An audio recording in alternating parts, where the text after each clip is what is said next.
Hello, everybody, and welcome back to session number 6. We will start with our first speaker, who is Helen Marriage from the company called Artichoke.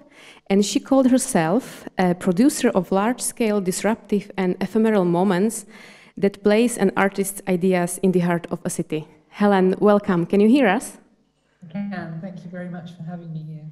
We are very glad that you are part of our conference, and now the floor is yours. You have 20 minutes for your presentation. Thank you. So I'm calling you from my boat, which is part of the landscape architecture of a remote part of England. So I hope the signal holds up and that we can all join together in this presentation. I'm going to now share the screen.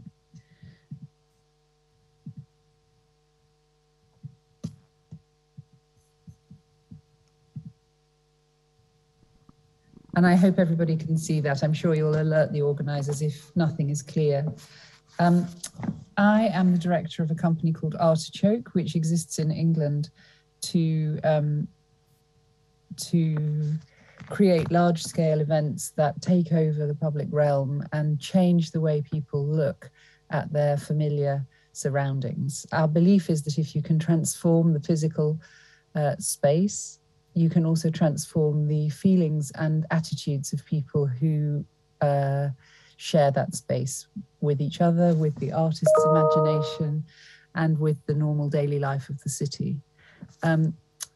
So I could talk to you about lots of different things, but I have you only for 20 minutes. So I'm going to concentrate on one particular project to show the power of art to transform. But I'm going to start just with a quick overview of some of the things that we as a company have done in the last few years. We do events to official projects and ceremonials. This is the title of a project that we did in 2018, which was to commemorate the 100 years that had elapsed since the first women in Britain got the vote. Not all women, but women over the age of 35 who owned property was our attempt at equality and democracy. There had been a tradition led by Emmeline Pankhurst, a great campaigner, to fight for the rights of women in our society. And we took her as our symbol. We created a cross symbol, which was a cross for voting, but in the colours of the suffragettes that she championed, which were purple, white and green. And these were our mottos: celebration, inclusiveness, optimism and solidarity. Way back in 1918, these are the kind of interventions that the suffragettes made in public space, women dressed in white processing in order to achieve a vote. And we, 100 years later, with so much still to achieve for women, decided to follow their lead, the lead of our sisters from 100 years ago, and organised workshops that took place across the British Isles, where women came together, women who weren't artists, who were working with artists to create extraordinary banners that expressed on the outside what many people feel on the inside. You see here the activity that took place, 100 workshops taking place in places as far-flung as the islands north of Scotland through to the West Country in England. The messages were incredibly clear, and then in the 4 capitals of our country, because anyone will know who studies the politics of the United Kingdom that it's not very united at the moment. So Wales, Scotland, England and the north of Ireland came together in these huge demonstrations of the power of women, calling still for the change that their ancestors had called for before. How did we start? The company started back in 2006 with an intervention in public space with the amazing French company Royal Deluxe, with a piece called The Sultan's Elephant. This was a project of the company, the French company, a story, if you like, where giant marionettes came to live in a city and played out their story in the city's streets. If you want an example of the disruption of urban architecture, this is the best you can possibly have. They don't accept that the city is for toil, trade and traffic, but that it's a stage on which stories can be told and people can be invited to inhabit public space. So we negotiated with the public authorities in London, a world city, a very complicated place to disrupt. And it took, I hesitate to say this, but it took 7 years from the minute I first thought we might do this project until the point at which it actually took place. So you see the disruption of the everyday. The story consisted of a little girl, allegedly little, 8 meters high, arriving in her rocket, which crash lands into the ground. And as you can see, this is a real policeman, not a fake photograph.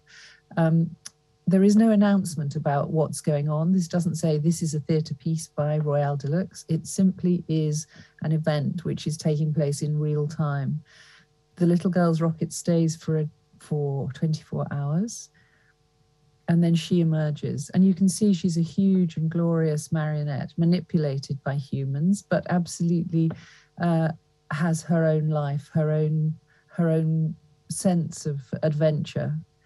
She moves to meet the Sultan, who's arrived aboard his own time-traveling machine in the form of a giant mechanical elephant. So you have to imagine trying to negotiate the permissions for this with the authorities in London, who are used to keeping the streets running, keeping everything moving, keeping everybody in order. And there was me, no authority, no status, no national organization behind me saying, please, can I close central London for 4 days, no traffic for 4 days, just people inhabiting the spaces and watching this miraculous story playing out in the streets. That's why it took 7 years, because people couldn't get their head around the idea that a city and its public spaces was for anything other than moving people around for work or for shopping. But this is what happened. That 7 years of negotiation produced, well, what the BBC said was 1 million people on the streets.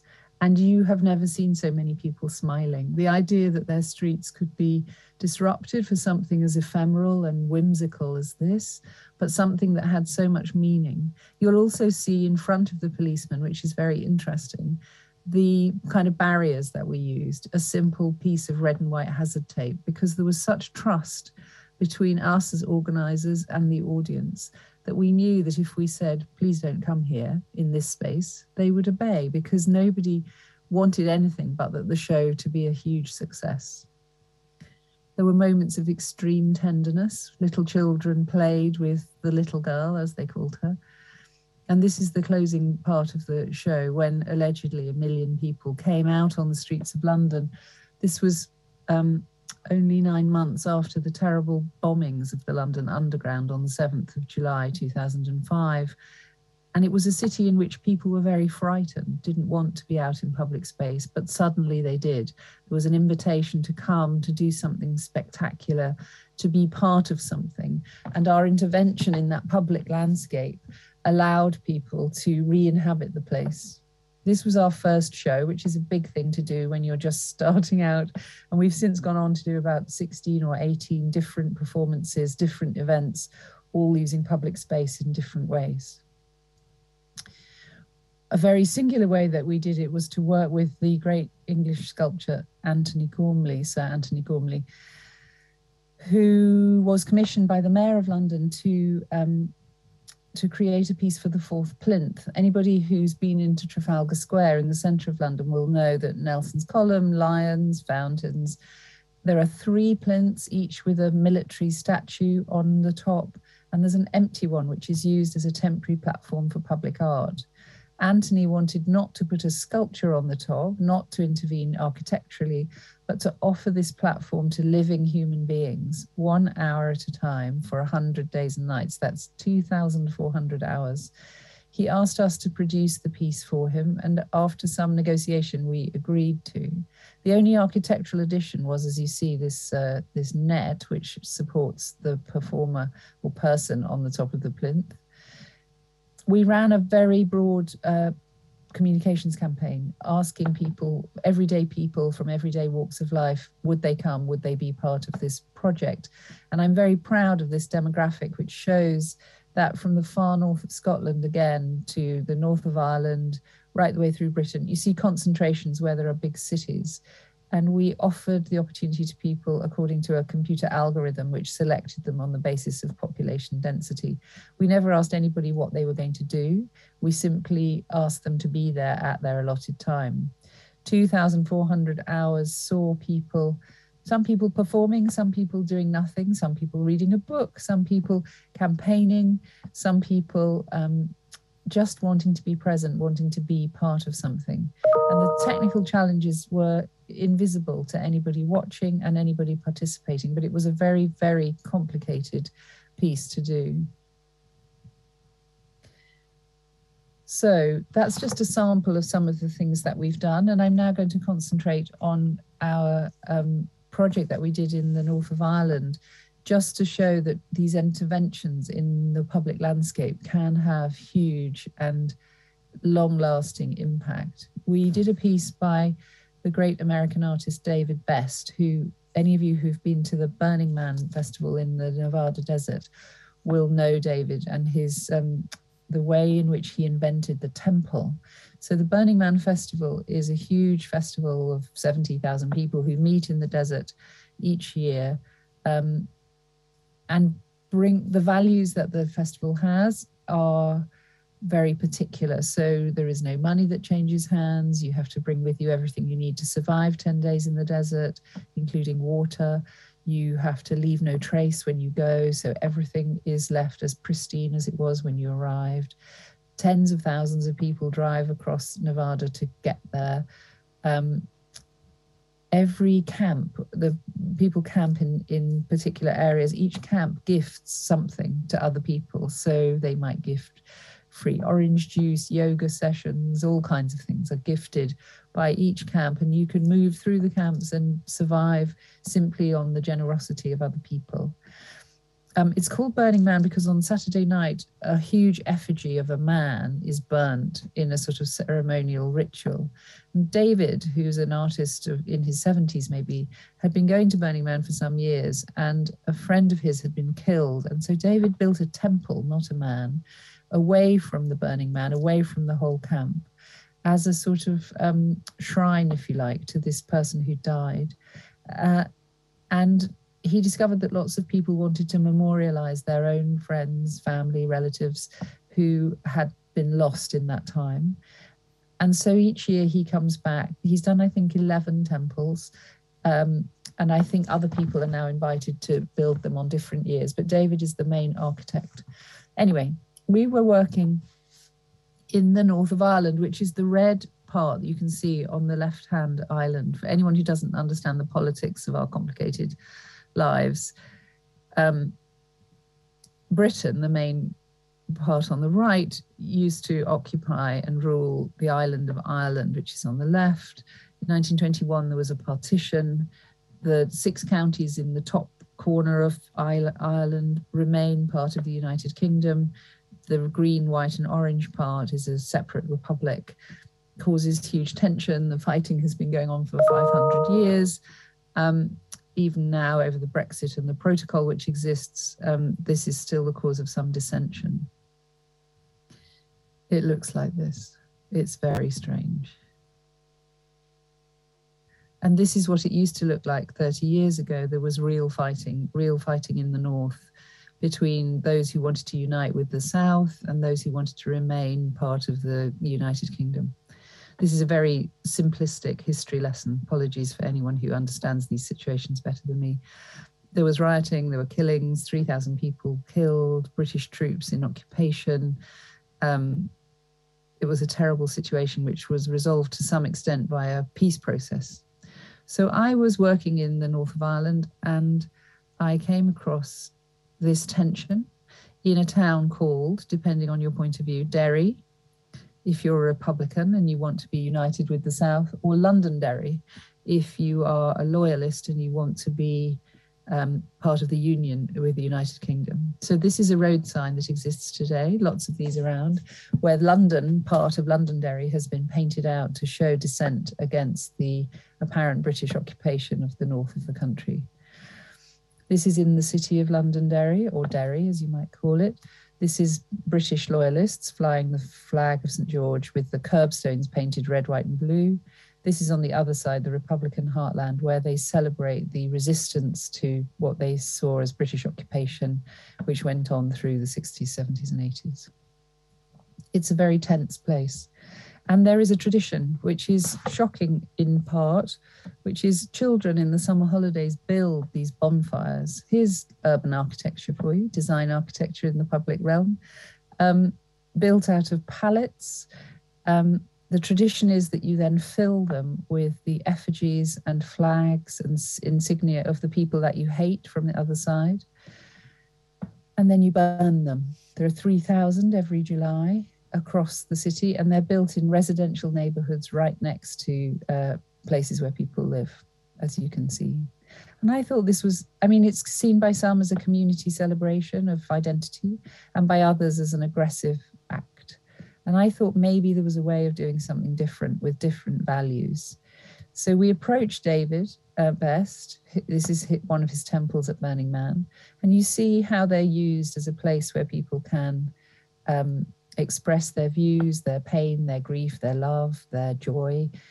And ceremonially, after the 10 days of the festival, on the Sunday night, when everything is finished, they are burnt to a huge crowd. So I thought maybe we could do something like this. So we set up workshops across the city. We worked with young people who weren't in employment and training. We got kids in schools to design parts of the structure that could then be cut through CNC cutting and carpentry skills by those young people that we were training. We recruited from both sides of the divide, both religious and political divide, and we started to build. Everybody told me not to build it here because this is a place that is very dangerous. It's between two communities and not considered at all safe or shared space. But we wanted to make this architectural intervention in a landscape, not only physical landscape, but a political and emotional landscape. So I mostly built it here because the view was so beautiful. As you'll see, it looks down over the city.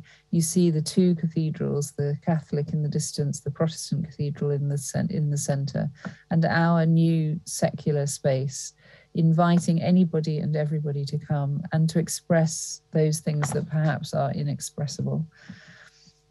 It was extraordinarily beautiful, designed by David, fabricated by his crew, working with local people who we'd recruited over a sort of 6-month period.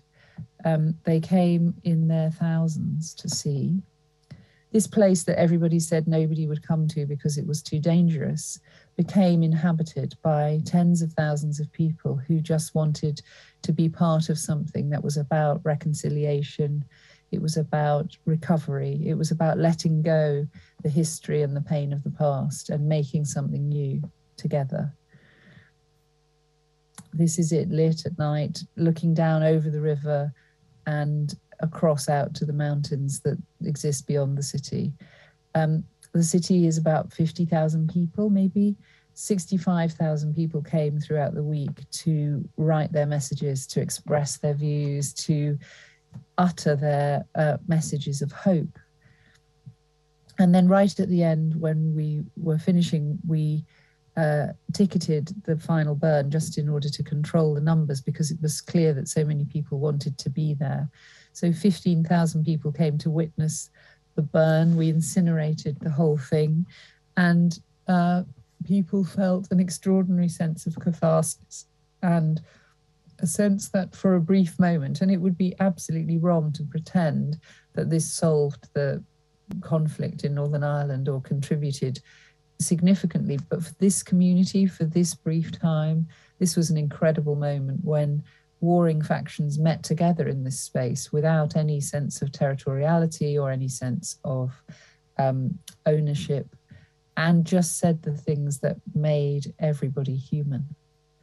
We burnt it on the Saturday night. The world's press came. We had 28 film crews from across the world. It made page 3 of the New York Times.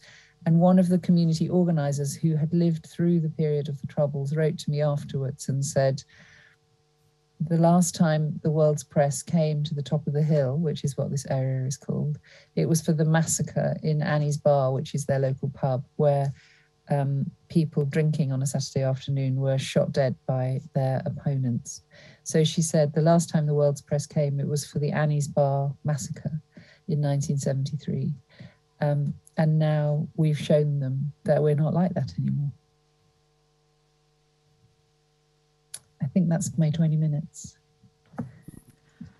Thank you for amazing presentation. It really left me speechless, and I'm really looking forward for our discussion at the end of this session. Thank you once again. And now I would like to welcome our second speaker, who is Markus Keller from Dresden. He is a professor of the history of landscape architecture and garden monument preservation at the Technical University in Dresden. Okay. Thank you. Thank you very much. I'm very grateful. Thanks to Prague. We're in a first week of term, which is a little bit confusing because I don't know what the other colleagues are doing right now, but we've got the problems with the lectures being hybrid forms, which is sometimes a bit complicated.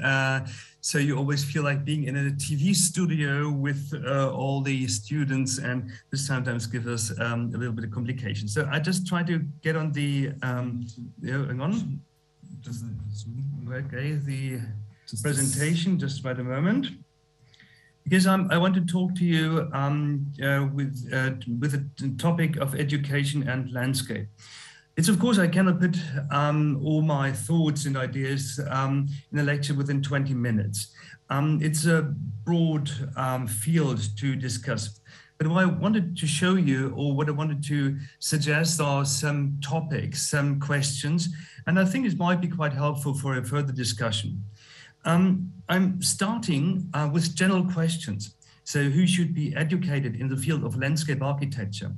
And it's not only students, but there's also young children, like in the kindergarten possibly, school pupils, for example, but also young adults in the vocational training, professional apprenticeship, for example, study programs. But is it also possible to train experts for further professional development? And education also means to educate possibly any stakeholders like politicians, owners, farmers, associations, families, or tourists. So a lot of people can be educated.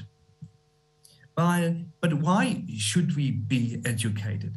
There are different answers to this question. To understand, for example, connections, interactions, functions, elements and protagonists of our natural and built environment, and to recognize and understand problems, and also to produce solutions and future perspectives of living and well-being. And also, we could say, to be enabled to establish an own judgment.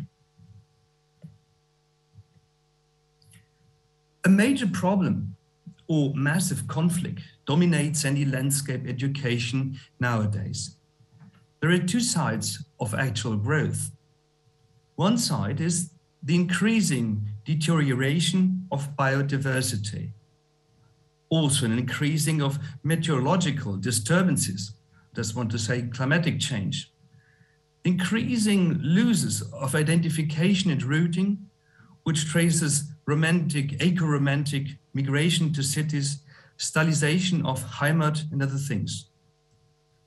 And on the other side, we've got an increasing urbanism, I'd just say suburbia, for example, an increasing land use, and agriculture, industrial areas, and an increasing mobility in connection with increasing infrastructure. So both sides growing. And it's a problem connected with modern age. We do have an interesting insight in Goethe's Faust, second part of this tragedy in 1829.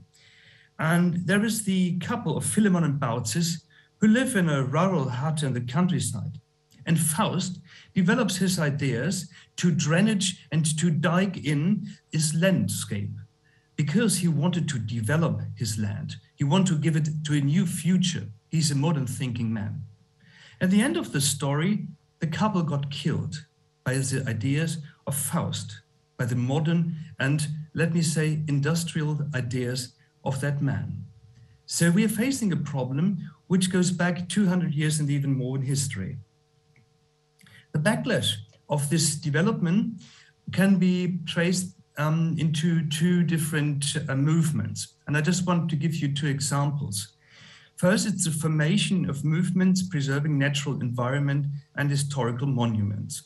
There's one example in Germany, which is called the Deutscher Bund Heimatschutz, which is founded in 1904. And in England, it might be comparable to the National Trust, which was funded in 1895. So both of these associations were working against these ideas which were developed in Goethe's Faust, so the ideas of modernism. It's not sad that this idea in the National Trust or in the Deutscher Heimatschutz was anti-modernism, but anyway, this was a reaction of what was overdone on the special side of industry and development. I'm coming to chapter 2, the development of landscape architecture. In 1929, Erwin Barth gained the first academic chair of garden design in Germany. And this took place at the University of Agriculture in Berlin. This is an important point because at that date, the academic education became a part of the university. Formerly, it was just hanging with some schools, some gardening schools. And it's interesting to make a step after the Second World War, because there were two different columns of education.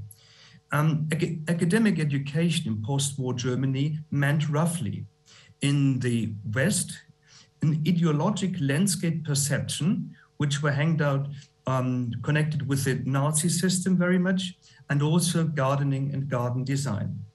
In the east part of Germany, there were more a concentration on horticulture, on farming and garden design, discovery of cultural landscape.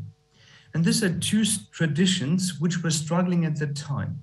It depended, although, on the different political system, but apart from that, it's interesting that at that moment, so the post-war landscape architecture, so to speak, was not in a sort of mainline education.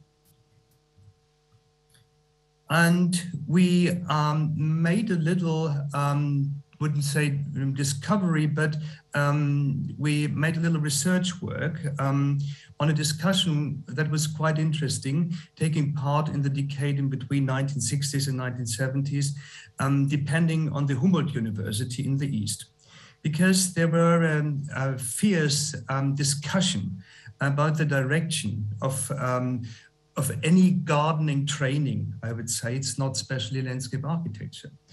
And it was two different positions or juxtapositions that were discussed. The one was horticulture, agriculture, forestry, gardening, and engineering. This was one part. And this was juxtaposed the orientation versus urbanism, spatial design, architecture, and construction. So both parts were discussed. And the people like to have an orientation. So what is the future? What is the future of our profession? And at the end, it was quite interesting that the actual problems of the society at that time, of the policy, were quite influential in this discussion. And one which we could trace back, of course, was the urbanism of that time, the rebuilding of the cities after the World War. And this also influenced the discussion which took place at the Humboldt University. The result of this discussion was the establishment of the first study program in landscape architecture at the Technical University in Germany, or here in Dresden, especially, which is my place where I'm teaching. And this was the moment when landscape architecture first was named or given name to a study program. Before that, all this study program had different names. For example, in Erfurt, it was called Horticulture and Garden Design. In Berlin, there was a strong impetus on agronomic landscapes. In Hanover, they called the studies green planning, which is the German word is Grünplanung, and which incorporated landscape management and garden architecture. So all the other study places in Germany were rather sort of broad oriented, but not very fixed into this name of landscape architecture. So in 1970s, the first step to landscape architecture was made here in Dresden with establishing this study program. The basic idea was landscape is a holistic system, incorporating all aspects of natural and human environmental influences. And landscape architecture was meant to be a perfect platform for landscape and urban development and planning. So that's what they thought. The purpose was an overall education as a holistic generalist, not as a specialist. The study program in 1970s listed the following subjects of landscape architecture. There were 5 different columns: history of landscapes, garden design, built environment and its preservation. Then maintenance and design, art. Then 3, landscape planning, which means ecology and natural history, environmental sciences. 4th, planting design, dendrology, horticulture, botany and vegetation. 5, construction techniques like materials, water and earth. And of course, which was interesting, the combination to architecture and urbanism. The universities today in the German-speaking countries are Munich, Hanover, Berlin, Dresden, Kassel, Vienna, and Zurich. And the smaller universities, Hochschule called in Germany, the Universities of Applied Science, you'll find in Neubrandenburg, Berlin, Osnabrück, Höxte, Erfurt, Bernburg, Geisenheim, Nürtingen, Weinsteffen, Rapperswil. All of them followed the Bologna process. And this is interesting to know. So what is the result of the Bologna process? And I have to speak frankly that most of my colleagues are quite negative approach towards the process, and which is actually a problem, and I think it's an eternal problem, which we do have to solve.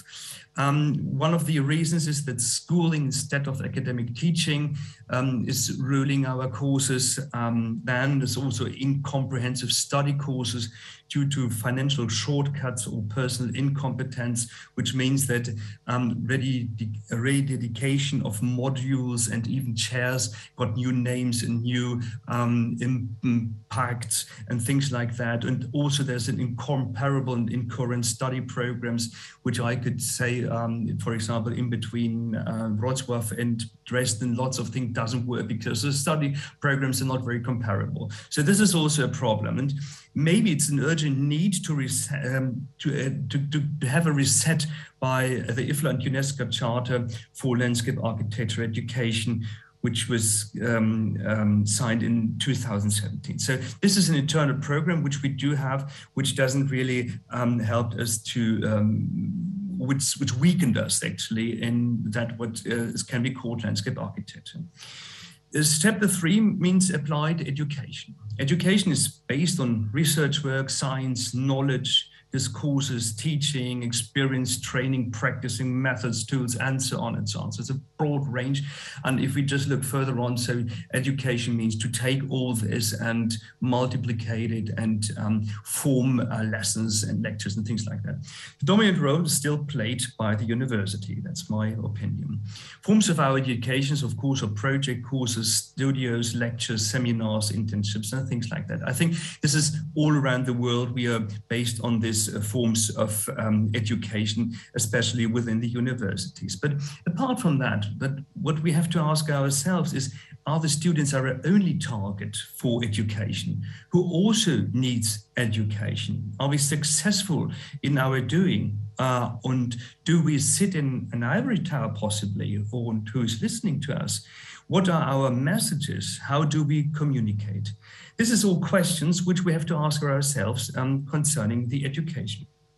One example is, especially for limits of education, negative. We had in Dresden a landscape protection World Heritage Site in 2004 because of the valley of the River Elbe, sorry, and which was protected under the UNESCO shield. And there was a strong discussion to build a new bridge. And of course, this is the new bridge versus the protection of the landscape. And it came as it came. The bridge was built, and so in 2009 there was a de-recognition of the World Heritage Site. We did everything we could do. So we did everything of education. We did whatever there was, but anyway, so we lost the sight. Fact is, we gained methods and instruments, case studies, collected and analyzed data and information within the last decades. Some of them lie waste, we have to say. Some of them are neglected or not considered. Conflict of interests, profit versus preservation, wie de Faust. Is this exactly what's happened here? What is the role of education in that case? This I want to give you another a positive example, and this is the chances of education. And this is a very nice example. I feel it's the Garden Trust in Great Britain, which gives a broad range of lectures, of tours, of publications, exhibitions to educate people on all in all ages in a really broadened state. And this is something I think we have to reconsider, that there are limitations and there are chances in education. Fact is, education means communication not only within the university, but also beyond academia.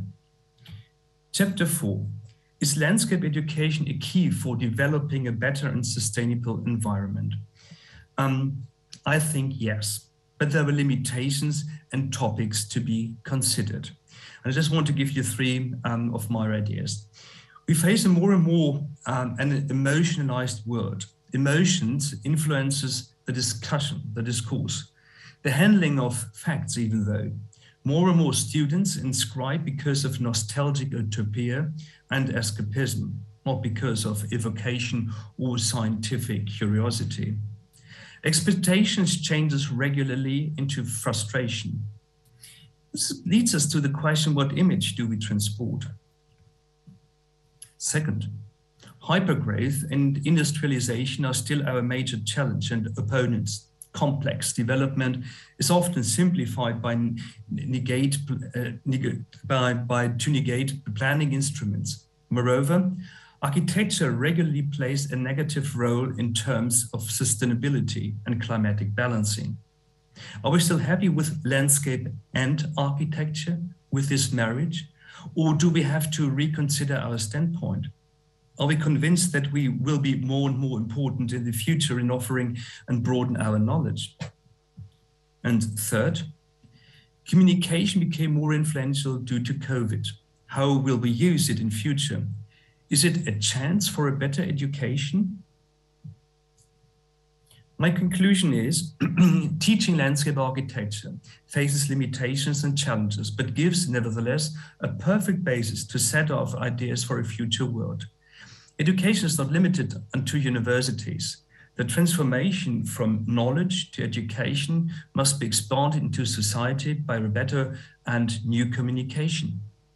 And universities are responsible for science. Education means enlightenment in a world of alternative facts.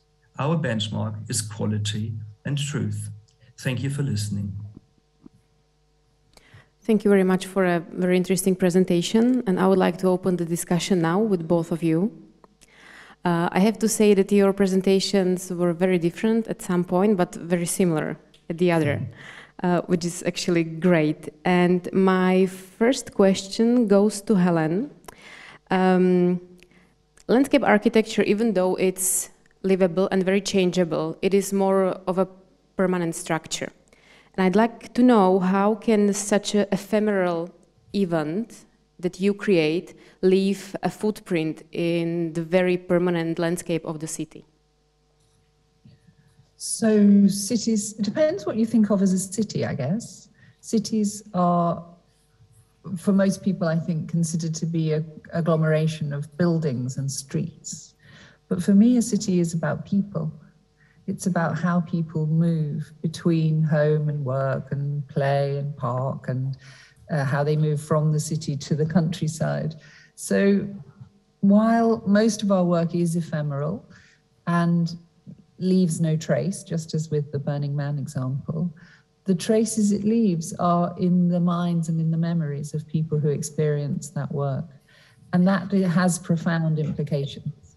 sometimes with pieces that we do. For instance, there's a northern town called Durham, where we do a huge light festival every 2 years, one just coming up in November, if anybody wants to travel. There we illuminate up to 40 sites across the city over a 4-day period. It's an enormous enterprise. It takes 18 months to put together. It's apparently there for 4 days, 4 nights. But what I would point to is the fact that over 10 years, the mindset of that city has completely changed in relation to the way in which people use public space, who that belongs to, who gets to inhabit it, how you can change it, how malleable it is. And we do, with that particular city, always leave behind a singular permanent piece as a reminder. So each year, they're developing a collection from the festival of artifacts and pieces of artists' imagination, which continue to illuminate those public spaces. So there are ways of doing it that mean that the ephemeral nature has its powerful legacy. Marcus, I would like to know, do you see these ephemeral processes of art as a possible way of educating people of landscape architecture? Yeah, surely, because anything what is connected to society, anything was connected to public means education somehow. And especially artists, I feel, have the opportunities or take the opportunities to educate people within what they think. It's not that I would think it's a sort of education in terms of lessons or to giving to give strong facts, but it's rather to get in a discourse, in a discussion with people, to give them opportunities, the audience, and it's the same with music. It's not just artists who does environmental art, but also with music. So go somewhere in the open space and try to define room and spatial and make sorts of spatial design. So this I think is absolutely clear. It's art and education are the same side of the two sides of the same metal. Yeah. And Helen, do you believe that art can communicate recent problems in a way that is more understandable for people? Because as experts, we tend to do things maybe too technically. But I would like to know if people can relate and think about the issues differently if they are part of such event. So I wouldn't consider myself to be an expert in anything, except perhaps in how to move people. So I think undoubtedly artists are very interesting people. They're not wired like normal you and me, and they can see the future in a way that we can't. They can express things that we feel, but we don't know until we see them. And absolutely their work can help people reach a world perhaps that they'd like to live in, that they don't currently live in. So I think that the power of art and the power of the artistic imagination can be harnessed in a way, not cynically by politicians or whatever, but we need to give our artists space and the ability to communicate with us on the broadest possible, not just in the gallery, not just in the concert hall, not just in the theatre, where people pay and buy a ticket. There's a transaction between the person and the institution. They go because they know that it's a good thing. My interest is in working with people who don't necessarily know that what's going on in that building is interesting, but I want to put the artist's imagination in front of them in their daily lives and say, have you considered this? Look at this. Here's a new way of looking at this world. Even with the piece I showed you at the beginning, the Sultan's Elephant, it took 7 years to persuade the authorities in London that it was possible to close the roads for something other than military ceremonial, royal wedding, visit of the President of the United States, a very occasional winning British football team. All of those things for which we would habitually close the roads because we think they're of, I quote, national significance. But the idea that artists or a theatre piece could exist on that level took me 7 years to persuade them. They were very persuaded by the end because they say it's the best thing that they've ever done. But it's about mindset. It's about whether we're open enough to allow unorthodox ideas to penetrate our consciousness and influence our thinking. Wonderful. Yeah, actually, I watched the full video.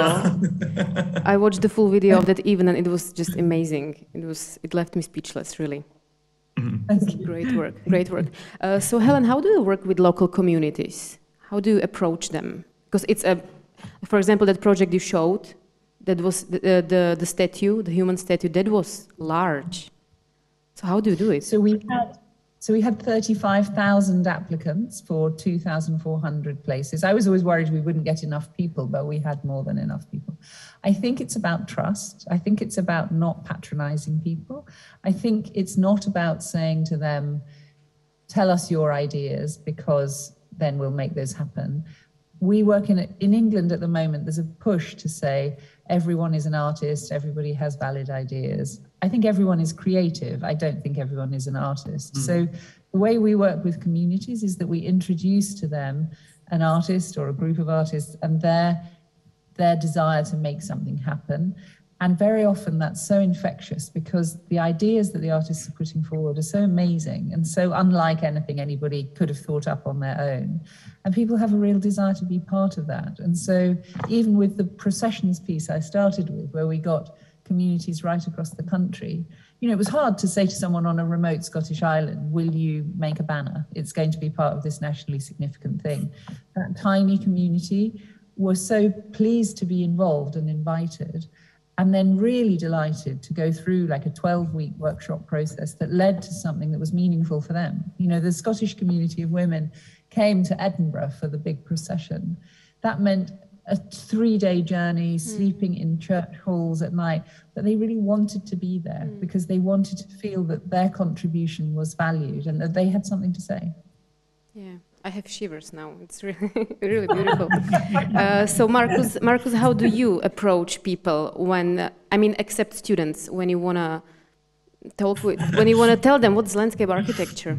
So, well, the interesting thing is what Helen just said, that we try to organize workshops with our students and people, going on the streets, for example, try to go into the villages and giving, I wouldn't say lectures, but making some, for example, guided tours. You wouldn't believe, but there are many people who live in villages and they don't know the village history, for example. Or, for example, as Helen just said, to make people more attentive about special things in the environment.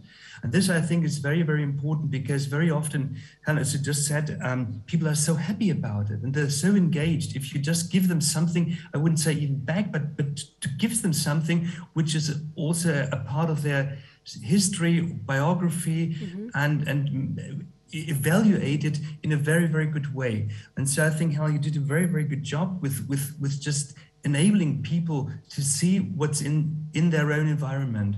And that's what we try to do with the students. Sometimes it's like a little fire which just gets other people inspired. And this is something which I like very much. I tell you one other thing. I was struck this week by that idea that people don't know their own town or their own village. My niece has just had a baby she's less than 2. And they've just moved to a new place, and she's decided that the way to discover their locality is to just follow her daughter. So the 2-year-old sets off on a walk, and Maddie, my niece, just follows this little girl. She doesn't say, we're going here, because, you know, with a directed route. And the little girl is exploring the world, and Maddie has been taken to places she would never go just because her tiny daughter is plodding along the road and takes a turn into a park or into a new space. Anyway, I think it's a brilliant way of getting people to discover, not to walk the route that they always walk, but just to let a child take you on a journey. It's even a bit biblical, don't you think? I guess, yes. Well, I have to try that at home. I have 2 little kids, so I might see our city very differently tomorrow. I should do that. It's a whole new program. She has 2 children under the age of 2, and she can't be bothered to say, we're going here. She just says, okay, where are we going today? And they take her. Actually, our Czech professor, Mr. Otruba, he says that people started to form landscape when they started to search for food and water sources from their shelter. And I really like that description, that really this route was the first form of landscape architecture. Marcus, I would like to ask you, what do you think is landscape architecture? Do you have some like short, because I cannot make it short, but I'm asking for a short description. What is landscape architecture? Oh, goodness me. Yeah, well, it's a combination of landscape and architecture. As a matter of fact, it's hard to say. It's hard to say. I'm sorry. It's for me, it's actually, I couldn't tell you. I couldn't tell you because there's the two major words filled with so much imagination and so much compound that I couldn't say it in 3 sentences. Frankly speaking. And that's why we create this word, because you could put so many things inside. Yeah. It's maybe that it's not a very good answer, I think, but actually, I don't know. Maybe Hel knows a bit more than Helen. What do you think is landscape architecture? Help us. It's not so much into the. So we're doing a program at the moment in Durham. We do this light festival in the city. City is tiny, 40,000 people, medieval streets, tiny. Cobbled roads, it's very congested, and we have 250,000 people who come.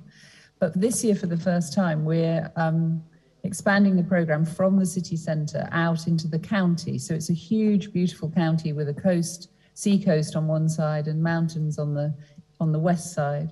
And I've called that program Marks in a Landscape, because each of the artists is reacting to a built structure that has been made either hundreds and hundreds and hundreds of years ago or 50 years ago. So ranges from a pavilion made by the artist Victor Passmore in 1963 to a medieval priory, which exists on the River Wear about 10 miles outside the city of Durham. So for me, landscape architecture is that. It's about marks in the public land where human intervention has somehow altered